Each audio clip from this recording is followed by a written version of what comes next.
is not.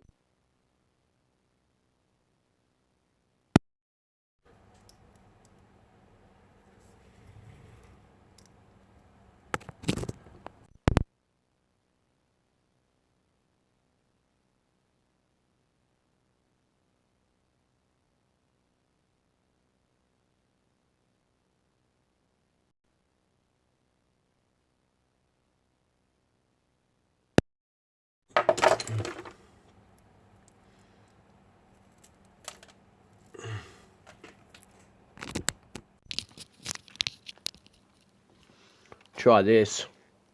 Audio. Okay. Okay. Technical difficulties solved. Okay. Um, Someone's saying check out my Instagram page. Okay. Anyway, back to what I was saying. I'll quickly say it again because I'm sure none of you heard it. I've been spending a fair bit of time on the Reddit website. Have you ever heard of Reddit? So a lot of really enthusiastic e-skaters on that Reddit. It's called electric skateboarding. If you don't know what Reddit is, search Reddit electric skateboarding. You'll find this place. It's very active. Lots of people on there wanting to know what makes a good electric skateboard. Lots of people, so it's good. And the other day, I went on there and I thought, let's just do an AMA, which is Ask Me Anything about the Raptor 2. Some really good questions from the community there. And I just thought I'd maybe do a little bit of a summary of those questions in video format and live, why not? Just so people can watch it on their phone instead of reading it. So from the top, I might just move this slightly closer to where the words are. Then it won't look so funny. Okay, from the top, why won't you sell hub motors and trucks separately? That is Fred Saberhagen. I want to build a four-wheel drive, he says. Basically, I said, yeah, this really cuts down to it. Selling parts is not viable. It's not really profitable either for a business. The problem with selling parts to people to make their own skateboard. Now, this is not everyone. This is just some people. It requires hours and hours of our human resources to help people build electric skateboards. And after a while, you realize, you know what? Why don't we just make the whole thing and sell it? And then we don't have to worry about that sort of stupid question problem that everyone asks over and over again. Oh, what connectors do I need? Or do I need a soldering iron? I mean, eventually we cannot put our resources into answering all that stuff because it's just pointless. I mean, so to summarize, if any of you watching do business stuff, research, it's an 80-20 rule. We've got to identify where we need to put our resources, okay? So, 80-20 rule. And so in summary, we won't sell the parts. And what it means, the good thing is we can just create a really awesome product, put all of our resources into that. We're still going to sell the Vesk separately and probably the Nano X, the hand controller separately, because there's not really, they're the best options in the market. So we'll still sell them, but everything else is discontinued and shut down. Okay, so this is going to hurt the hearts of a lot of people and a lot of my fans maybe. The DIY electric skateboard industry. So Wikipedia asked, as the founder of Electric Skateboard Builders, which is the forum I started, and a very involved member of the community, what do you see for the future of DIY boards? Now, I don't know everything. I'll be the first to admit that. But I do believe anyone in the DIY electric skateboard industry, trying to start up a little business like I did in 2014, it's going to be heaps harder. So in 2017, 18, it's going to be difficult. So let me summarize. So why could I start a business back in 2014? Because all of the unknowns about how to make a good electric skateboard, there are a lot of unknowns. So what I did was simply, answered the questions, basically, provided solutions to people. So now, though, a lot of the unknowns are known. There's really good information on the forum that I created, YouTube channels. People are just getting smarter. I mean, people are understanding the technology where 3-4 years ago, it was no one really understood it. So it makes it really difficult to stand out as a small business. And then what happens, it leads to a price war. Everyone starts discounting, and because if you can't stand out of the crowd, the only way to stand out is lower your price. And that leads to a race to the bottom. Everyone loses, game over. It's hard to scale up. A parts business selling DIY is really hard to scale up because you end up with all these individual parts. You run out of that one, but you already spent your money to buy a shitload of that one, and then you can't afford that one, and then you buy that one, and it takes longer than expected, and blah. So for any of the startups looking to get into this industry, I believe the best way for you to survive is focus on service. Is that what I said? Offering service, repairs, custom modifications, those sorts of things. There's lots of people out there who understand DIY boards are really powerful, really good, but they don't know how to build them. So they want to go to people like long-haired boy, what he's doing. He's building custom stuff. That is the future. So if you want to get into the DIY electric skateboard scene, that's it. Okay, moving on. I'm talking really quickly. What are these questions? Sorry, I'm sort of ignoring the questions that keep popping up. I don't know if that's bad style. Okay, I'm just going to keep reading my questions here that I went through. If I'm trying to impress some cute girl and let her ride my board, is there enough space for me to stand behind her while she rides and innocently pretend to be helping her balance while being conveniently pressed against her butt? Yes, you can do that.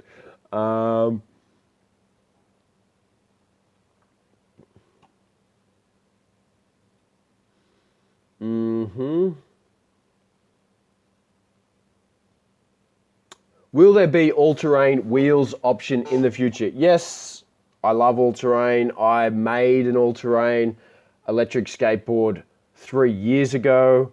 It had 5.5-inch wheels, I think, on it. It was a dual drive weapon. It was so much fun. And I did start making an all-terrain board, and I have some really good ideas. But the 80-20 rule, guys, you cannot, same with, you just got to focus. If I try to do too many things, I end up doing heaps of shit stuff.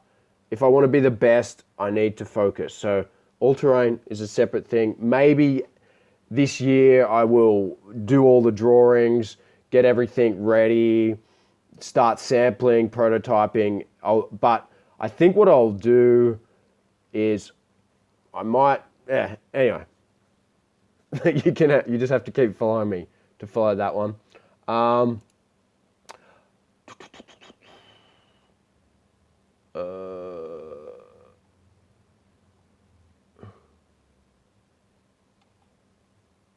Okay. Can you do a comparison to the Evolve GT? Which board is faster uphill? Well, I'm not sure the top speed of the Evolve GT. Do any of you know that off the top of your head with the standard 83 83 millimeter wheels. I don't know what exactly its top speed is, but I'm pretty sure the Raptor 2 is faster. It does 45 kilometers an hour. Well, that's what it will do once we modify the KV. So yeah, it probably will beat the Evolve GT uphill, but there will be people that do that test. 37 kilometers an hour? Okay, so it's faster than the GT. 25, 24. Okay, so, and then my answer to that was if anyone's in Adelaide with a boosted board or Evolve, we can do a trials day and we'll test that out. Can you still guarantee shipping in May? This is a really good question. So I did a little bit of research on this the other day, actually. If you look at the top 6 crowd-funded electric skateboard campaigns over the last 3 years, the average delay time is 21 months. 21 months is the average. 3 of the top 6 haven't even delivered their products yet. 3 out of 6. 50% haven't delivered. The rest were 21 months on average overdue. So will we be on time in May? Well, I did a quick analysis of this and I think we've got about an 80 to 90% chance of doing that. In summary, basically what happened was we were on track, everything was looking sweet. Mind you, can I show you? I'll show you quickly. I mean, we created this chart, right, that goes through, it shows the Chinese New Year and maps everything out and gets us to our delivery point, right? It shows all the different suppliers. Now, based on that, we had 6 weeks up our sleeve, I think it was. And then, stupid me, got all the parts, right? I got all these parts that were the final parts, and I got the enclosure and I put it on the deck, and I'm like, that'll work. But then I thought, I don't know. I'm a perfectionist. I wanted the best. So I realized that design wouldn't work well when people take it off the Raptor 2 deck and put it on another deck. There would have been problems, and those problems would have come back and bit me on the ass. So what we did was basically redesign it from scratch. So we could produce it using injection molded processes, and yeah, it's going to be heaps better. I did a video on it, watch it. But the question is, are we going to be on time? So the problem with this design change, the tooling, so the molds that we need, take like 30 days to make, which eats into that 6-week buffer that we had, leaving like 2 weeks. So it's going to be very close. But the thing is, as soon as I know that we can't deliver on the day, I'll just tell everyone, because there's no point lying about it. I mean, so the day I finally know that I can't do it, I'll tell everyone. Now, the other complication there is compliance. Some of that buffer was there because we didn't know how long compliance would take. So, I mean, if compliance takes 8 weeks, we're stuffed. I mean, that's going to blow it out. But who knows how long that will take. Okay, moving on. Let me just quickly look at some of these questions everyone's writing. Yeah, looks like you guys are having a chat to yourself, which is fine.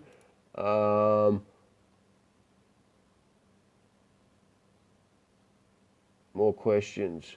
What kind of support will there be in the US? Well, we already have a repair agent in the US and in Europe that we have been working with for a little bit. They run their own businesses in the electric skateboard, electronics industry, so they're already established and we're partnering with them to help our customers. But I've said it before and I'll say it again, our methodology in terms of problem solving with Raptor 2 is, what did I say? Cheapest, fastest, most convenient. So what that basically means, if your motor fails, for instance, we're not going to ask you to send the whole board back so we can put a motor on it.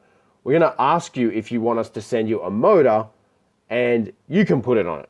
And if that's the case, we ship it to you express from our warehouses in Europe or in America. So we're ordering 10% extra, 10% extra of every critical part just for warranty, and then it can ship out. IP65 may be higher than that. This new case is rock solid. Okay. I think I answered that. How strong is the signal between the remote and the board? Will it still work without connection drop in a densely populated area like New York City? Well, we already sell the Nano X. So if any one of you lives in New York City and you have an Nano X, you can answer this question. But one of my guys had the early prototype and he rode through a really notoriously bad area in Las Vegas that always causes dropout. His videos on the internet, and it didn't drop out. So we're very confident with the signal. The first batch of 500 Nano X's, though, is it Bluetooth encrypted? Yes. So yeah, there was a problem. We identified the crystal on the receiver. There was some that slipped through the SMT testing process. Basically, some of them didn't have enough solder on the corner of this little crystal on the receiver, which meant binding was unreliable. That has been identified. Anyone with that problem has been sent a replacement, or they've been asked to return it, or if they haven't got a replacement, a new one will be coming in. They're still about 2 weeks away. Is this faster than... That's was not a validated question. Hub motors. Okay, I'll read this question. This is a really important question. So this is from Aaron's Cool. Second more serious question on hub motors versus belt drive. I see some of the obvious advantages of hub motors, fuel, mechanical parts, etc. But I worry about the overall durability of having motors as wheels in such a small application. It seems like there has been more failures in the DIY community from hubs in particular, though belts fail quite frequently too. How has your current design helped to ensure longer life / durability from other hub motors today? So I might just read exactly what I wrote. I think it's more of a myth than a fact. There is just not enough cases of hub motors failing. And that's true. There are not actually that many people in the DIY scene that have hub motors that just fall apart or whatever. I mean, the biggest issues have been, the failures have been the urethane rotating around the wheel. That's been a big issue. Overheating has been an issue as well. And not much torque has been an issue. But they're just design issues. I mean, the concept is not flawed. The design of some motors has been flawed. And then when you look at the actual design of our hub motors, one of the bearings in there, I don't know, this might be, one of the bearings is like that big. It's huge. It's from automotive industry purposes. It's designed to carry tons and tons of weight in big machines. And when you look at the the bearings inside let me just grab this. When you look at the bearings inside, this is my pile of stuff. Look at the size of that thing. It's the same size as, is that better? Compared to these tiny little bearings in there. So we're not concerned about durability because when you over-engineer something and make things massive like that, it solves a lot of problems. We're also using steel. The motor can is steel. It has to be. That's how motors work. The end cap that goes onto it is steel. So the bearings are on steel. So it's super strong. These things, these little hobby motors, that's aluminium. I mean, I could smash that against the wall or the ground and it would bend, it would warp. It's not hard to bend that. Steel is way tougher and it's heavy as hell as well. So we're not concerned, and there's going to be no belts to replace either. Are we still connected? It says bad connection. Can everyone still hear me?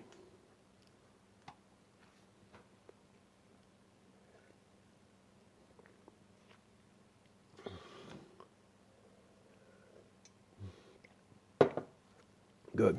Okay. So I was just talking when I was moving around. I was just talking about the hub motors. Basically, our hub motors are pretty robust, and I'm not concerned about their durability. I think they will last forever. They're going to be tough. How is the acceleration from 1 to 10, 1 being coup wheel and 5 a booster board? So my answer to this was the Raptor 2 beats the Raptor 1. The Raptor 1 dual motor beats the Raptor 1 mono, obviously. The Raptor 1 mono beats the boosted board dual plus. So yeah, the Raptor 2 beats all of them.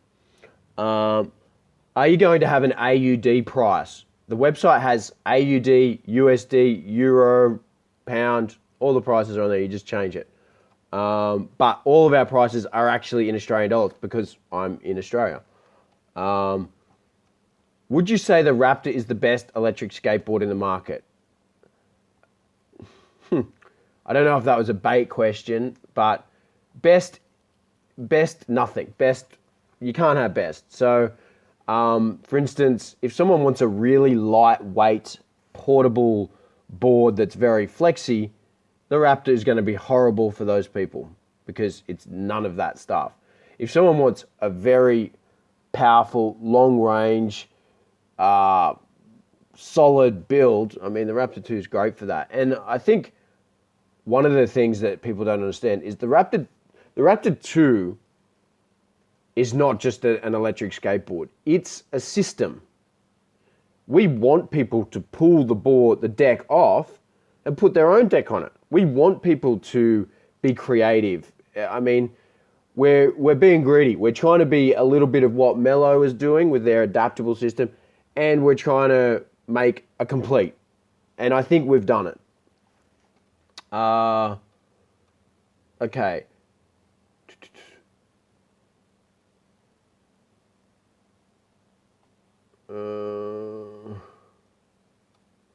Scrolling down. After I get to the bottom of this, I might answer the questions that pop up on my screen here. Okay, why are you not allowing a warranty transfer from one owner to another? So this is that on 3 guy. Hello, that on 3 guy. He says, that is one of the main reasons I'm not getting a Raptor 2 and getting a boosted version 2 instead. No warranty kills resell, blah, blah, blah. If warranty's transferred, I would buy 2 Raptors for $500 more than 1 boosted dual plus. Okay. So I actually went and checked the Boosted Board's website. Their terms and conditions mention nothing about warranty transfers.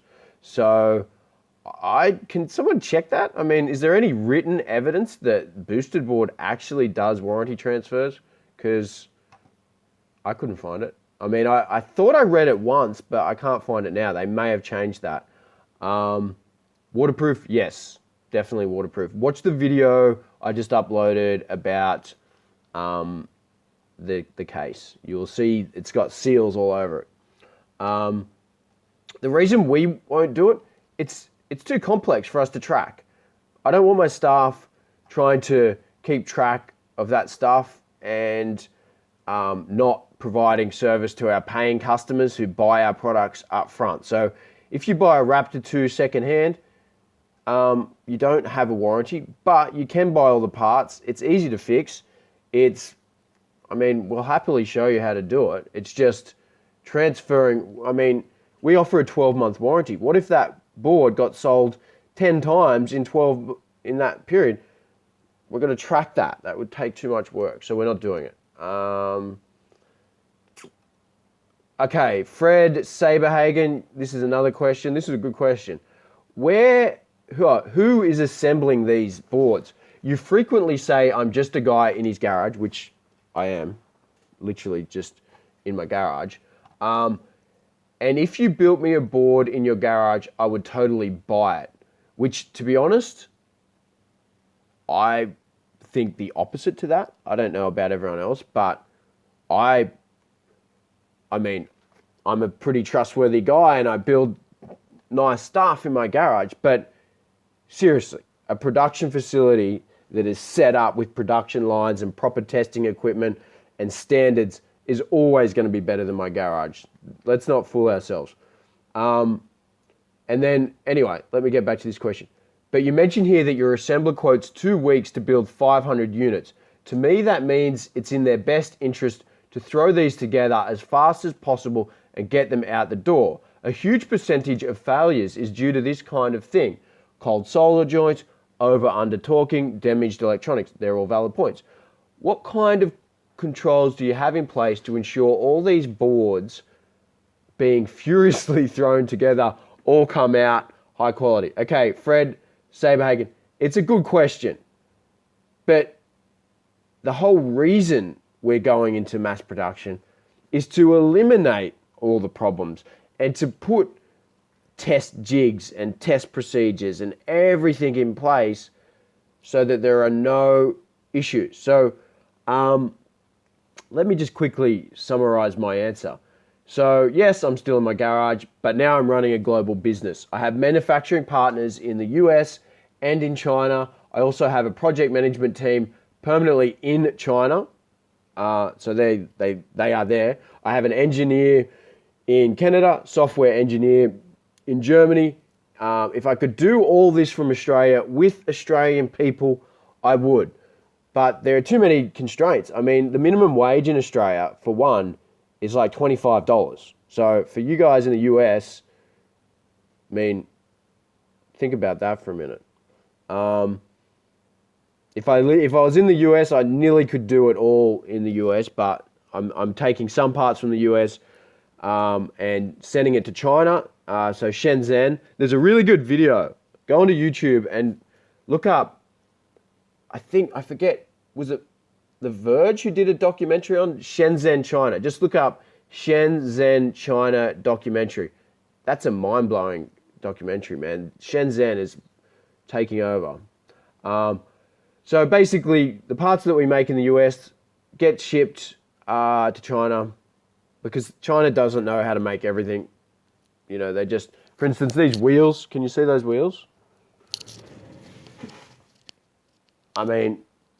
These wheels, California, they invented skateboarding, right? They know how to make that stuff. They've been doing it. And urethane, unless you're like a materials engineer, chemical engineer, which I'm not, I don't know exactly how to get that standard of quality, so we buy them from America.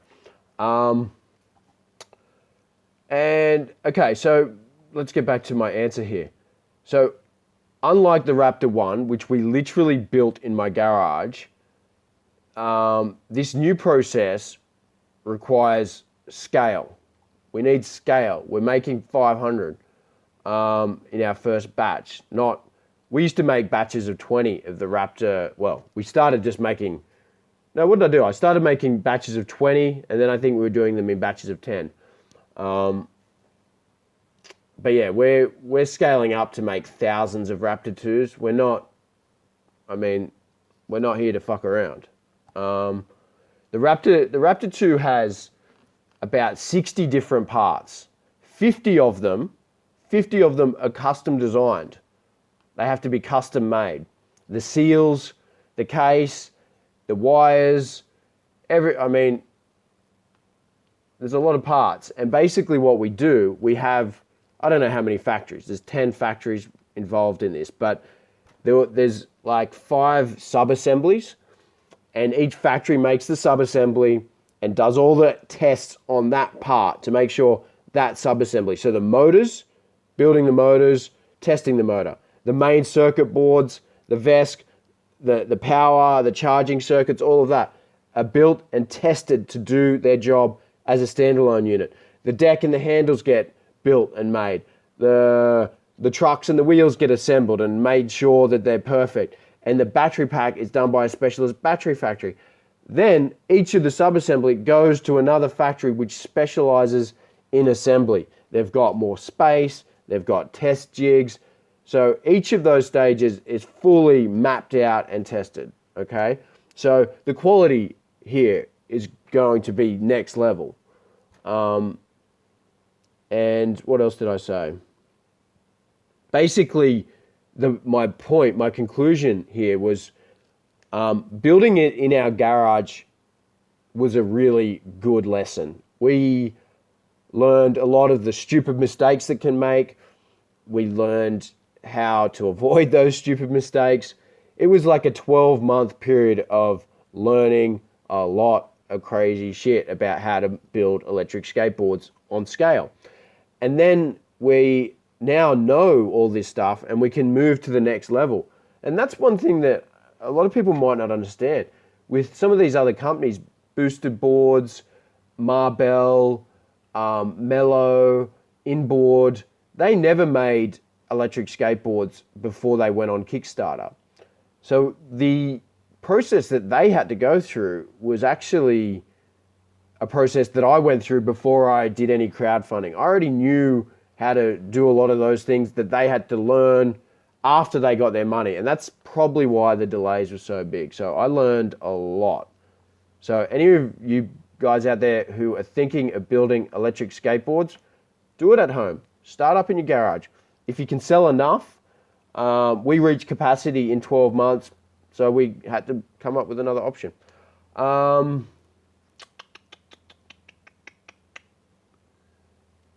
Okay, where is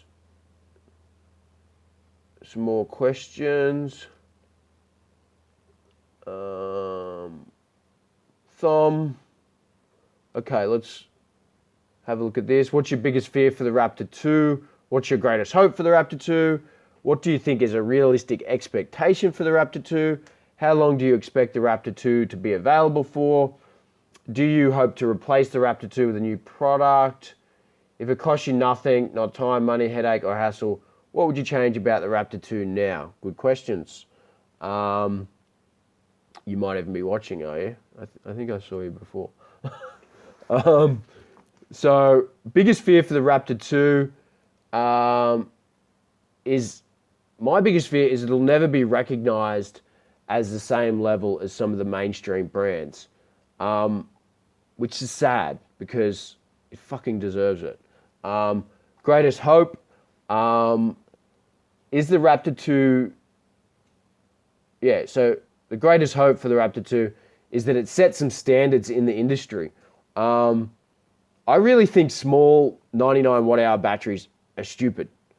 What you should do is put a big battery in the skateboard, make it replaceable or removable, but also make that battery available in every single country.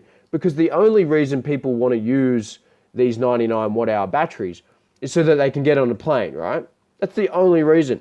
Otherwise, 99 watt-hour batteries are horrible in an electric skateboard because they don't put out enough power, and you only get really small range. So everyone wants more range, more power, but they also want to go onto flights as well. So the solution is don't take the battery on the plane, pick up the battery when you arrive at your destination and put it in the skateboard. So we will talk about that more and more over a while.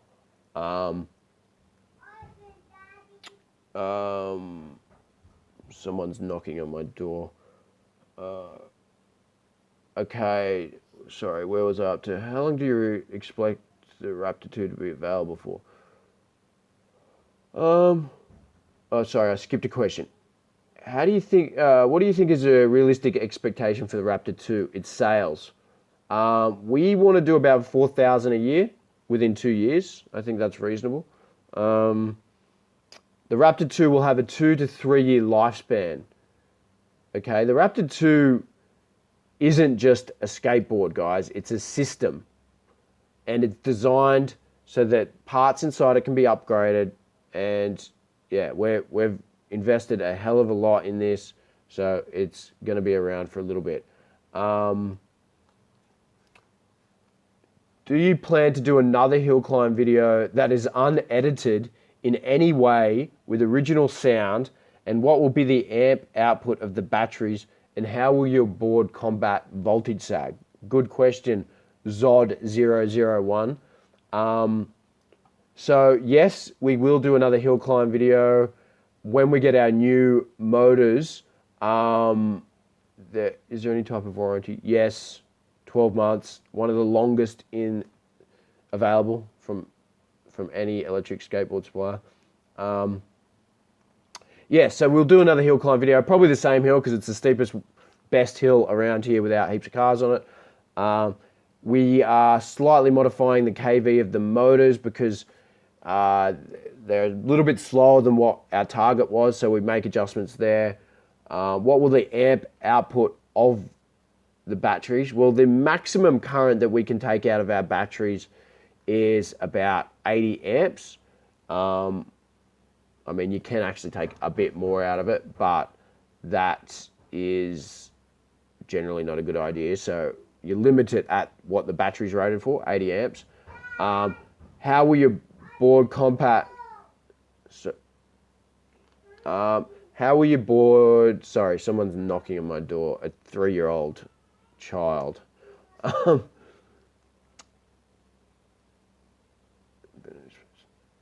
Lost where I was up to now. Oh yeah, how will we combat voltage sag? Okay, so voltage sag, everyone's on this trip at the moment about voltage sag. Batteries have voltage sag. That's what happens. As you use them, the voltage drops. The problem is if it drops too rapidly. So it's always going to drop. The question is, are your batteries rated to output the current that you are drawing? And if they're not, voltage sag is a problem. If the batteries are rated for that current draw, voltage sag is just a thing that happens. So it's not a problem.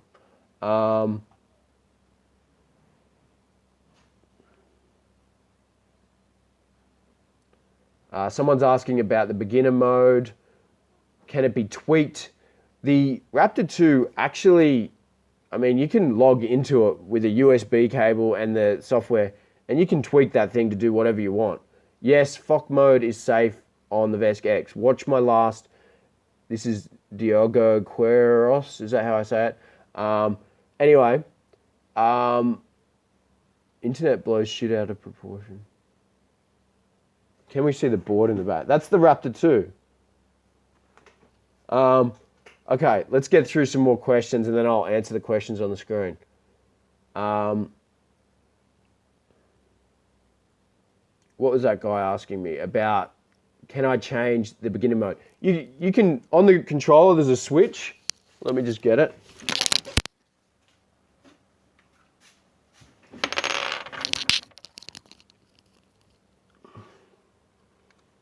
I mean, you can flick the switch and that goes into beginner mode. It's actually really nice.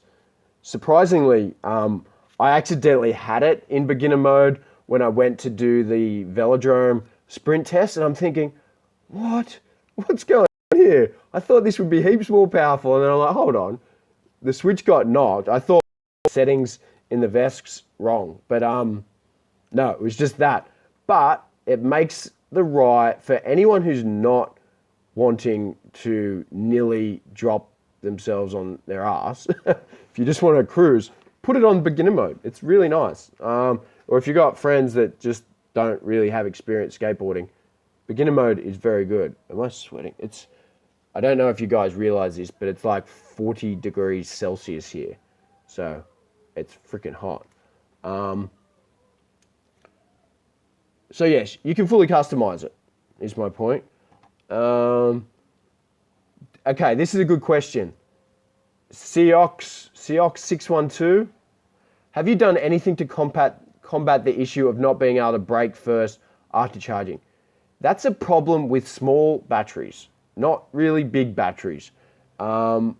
Big batteries can, number one, they can take a bit more abuse. So that's the first point to make. And then the other thing is we have, someone's sort of saying, did you do something similar to Mellow?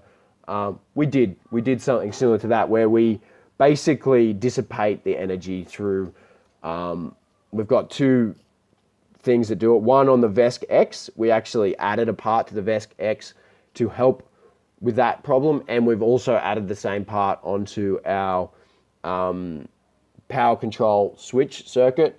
So braking is not a problem when the battery's full.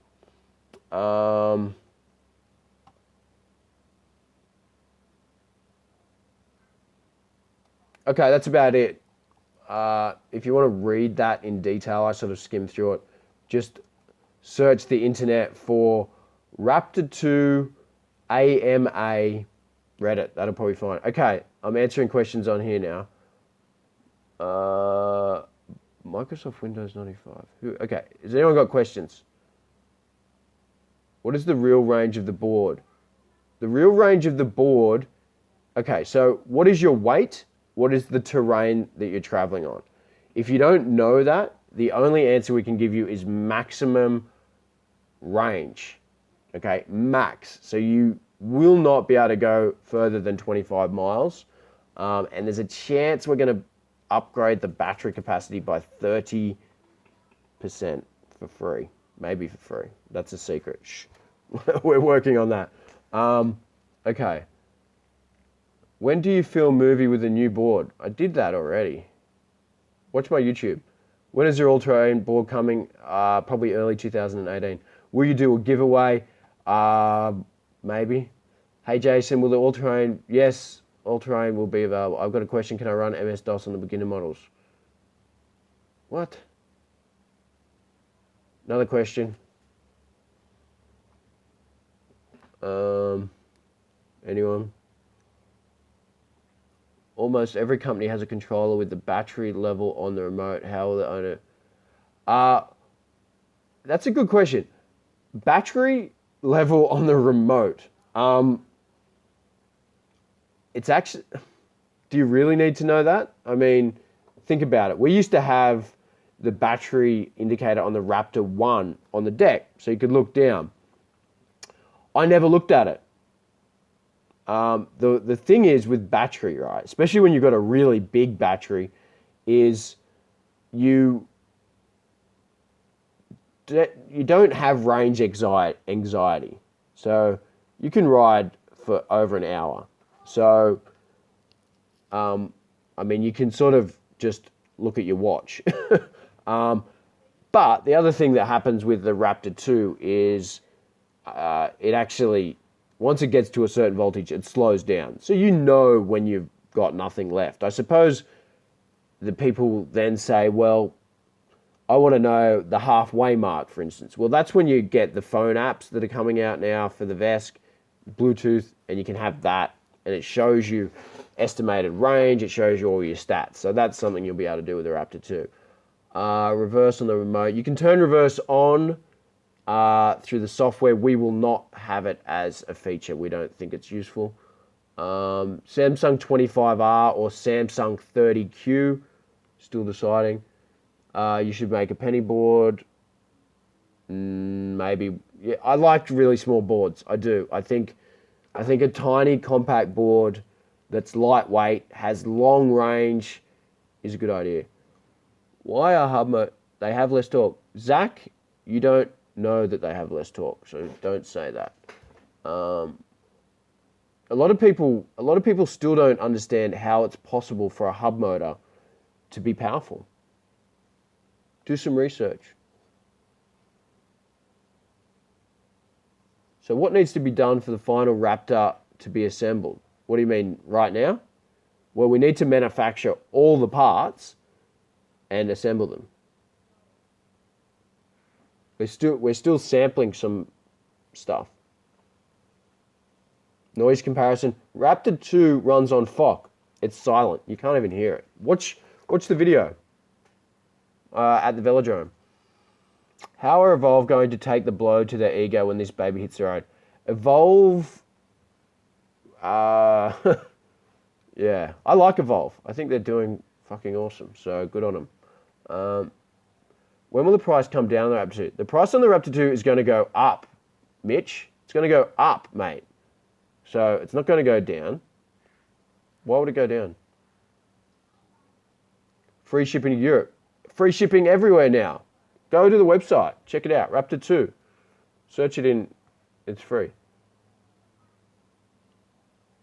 Rails and shiz. You could rail slide it if you want. This new case is fucking rock solid. How many boards have we sold so far? 290, I think. About that.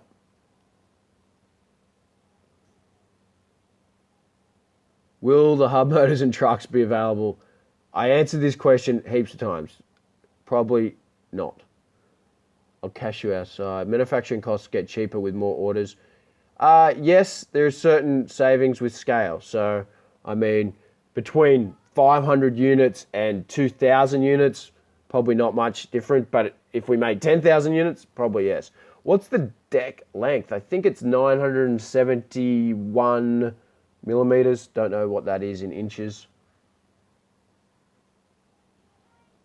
Okay, I'm going to go for another minute and a half-ish, maybe. What's the deck length? That's on my website. Will you sell the deck? Probably not. Will it electrocute me? If you put your tongue on the battery, yes.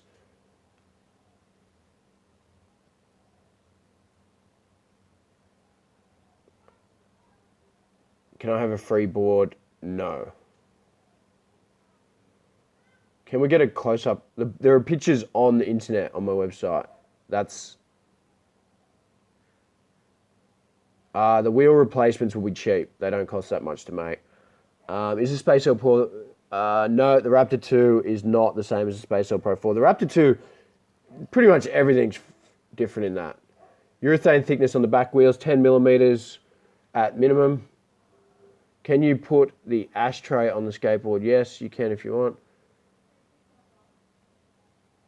No, it's not going to be uncomfortable on rough roads. No one rides... Firstly, okay, if you're riding a skateboard and the road is that rough that it's uncomfortable, you need an all-terrain skateboard. The reason the ABS cracked on your skateboard is you probably over tightened the screws. It was never meant to be tight. It's meant to be hanging, and you can't put it on a deck that flexes because it will torque. Are lights coming on the Raptor 2? No. I think lights on an electric skateboard are cool, but it's actually better to have, if you're going to have a light when you're riding, put the light on your head and then you can see where you're looking. It won't have lasers. Okay, any more questions? It's a law to have lights. Well, it's illegal to have an electric skateboard in most countries. So laws to have lights, I mean, what does that mean? Back wheel hardness. No, we're not going to offer different hardnesses because it needs to be engineered. Are the Raptor 1 motors waterproof? They actually are.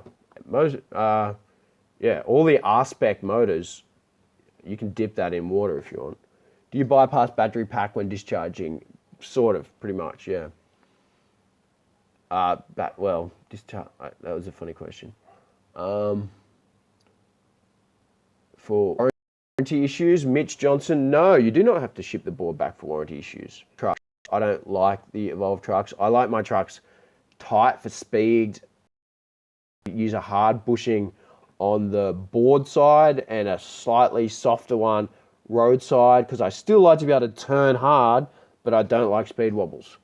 What bearings does it use in the back? Watch the start of this video. I actually, or maybe it cut out because I was moving the camera around. The bearing is massive. It's an automotive grade bearing. It's like huge. It's like the bearing is as big as this wheel. Huge bearing in those hub motors.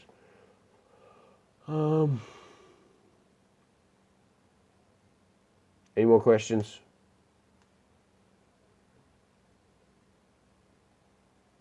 Okay. Battery charging current 4 amps and duration. The duration will depend on the final battery we go with. Please answer my question. Well, what's your question? Will the angle changing of the truck's technology solve? Yeah. I mean, everyone should have bought more stuff on the Kickstarter if they wanted that. I mean, the prices were crazy on Kickstarter. We only ended up doing 115,000, where, I mean, Starry did 750,000, and they're not even delivering a product. So there you go. That's how the world works. Parts for the Raptor 1. Yeah, I mean, Raptor 1 has 12 months warranty. We're covering all. So, yeah, we're covering all the parts for Raptor 1. Is it? It's not that many volts, no. Okay. Any more questions?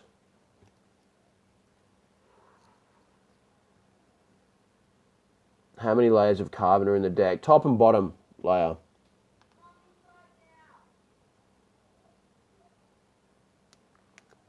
We will have Raptor 2s going to beta testers, but I don't know if you're a beta tester, Christian. Does it go? Does it fast go? Yes, fast. One of the fastest electric skateboards on the market. Is the battery in the RAPTOR?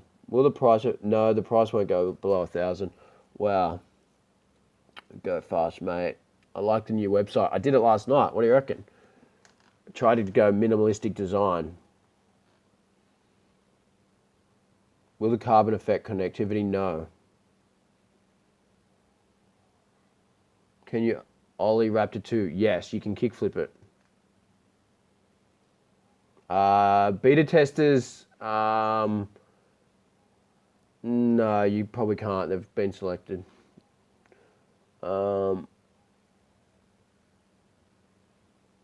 Remote range. I think I did a video on this on my Instagram. The signal on that thing is longer than it needs to be.